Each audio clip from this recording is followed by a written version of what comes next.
Back in February, Kawasaki replaced the Z800 with this, the new Z900, and that was mainly down to those EU regulations. I'm here at P&H Motorcycles and they've let me borrow one for the day, so we're going to take it out into the Surrey Hills and see if it's any good.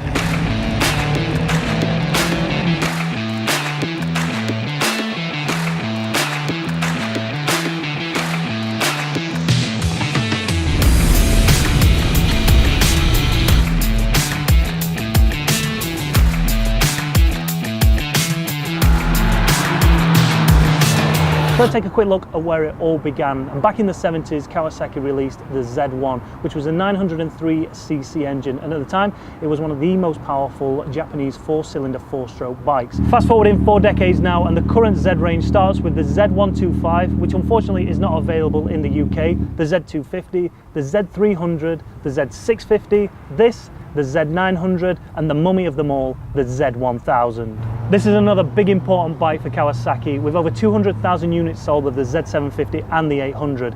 It's got some big shoes to fill and it's really got to work for them.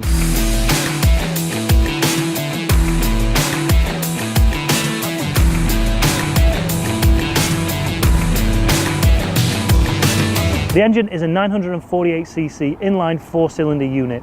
It's the same engine as the Z1000, but it just has a smaller bore. It has 125 brake horsepower at 9,500 RPM, and the engine felt brilliant, smooth as silk. It had a sweet spot around 6,000 revs, and it starts to tail off around 10,000 revs. It has a 6-speed gearbox, and the first 5 gears have really short gear ratios. So 6th gear almost felt like an overdrive gear. My rule of thumb normally is the bigger the bike, the heavier the clutch. But with this one, it has the slip assist, which makes that clutch really light. It's also got a slipper clutch, and nowadays we all know what a slipper clutch does. The bike weighs 210 kilos, which is 21 kilos lighter than the Z800. So we have more bike, more power, and less weight.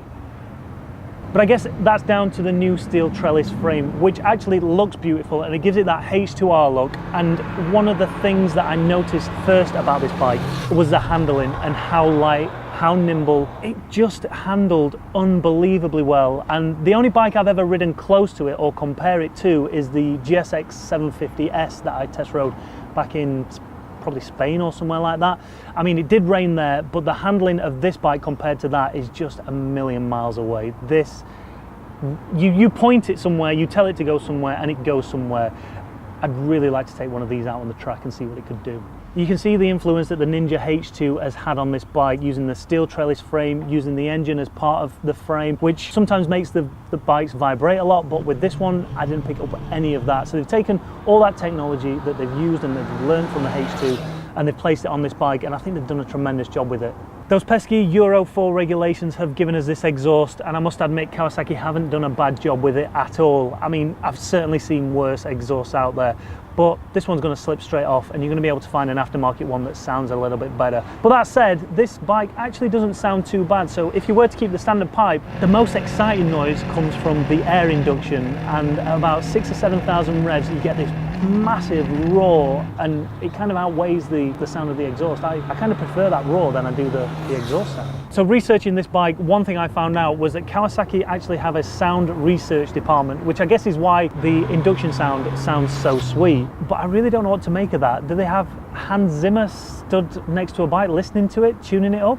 Nissin calipers on the front, we have twin 4-pot calipers with a 300mm pedal disc. The rear is a single pot Nissin caliper, and that has a 250mm pedal disc. The brakes work great, and one of the few rider aids that this bike has on it is obviously the ABS, which is kind of essential nowadays. Talking about rider aids, well, there aren't any. There's no toys whatsoever to play with. No engine remapping, no rider modes, no traction control, no nothing. But I kind of like the fact that it doesn't. If you want to stop the bike from spinning or sliding, it's all in the wrist. Let's look at the dash now. It's nice and neat, nice and tidy, but it does have a digital rev needle, which I don't think there's any need for it. It does have a gear indicator, which is nice, but I'd sooner see one of the old school analog rev needles on this thing. The seat height is 795mm, which is only 5mm taller than the Z650. And when you compare it to the Z800, it's almost 40mm shorter. That could be another one of the factors as to why this bike handles so well. The lower center of gravity and the fact that you sat in the bike as opposed to sitting on top of the bike.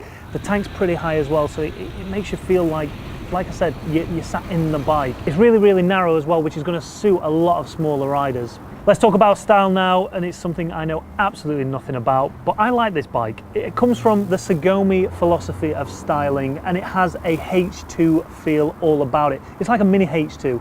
I love the steel trellis frame, especially in this colour. I love the tank, I love the headlights, slightly nicer than the Z1000.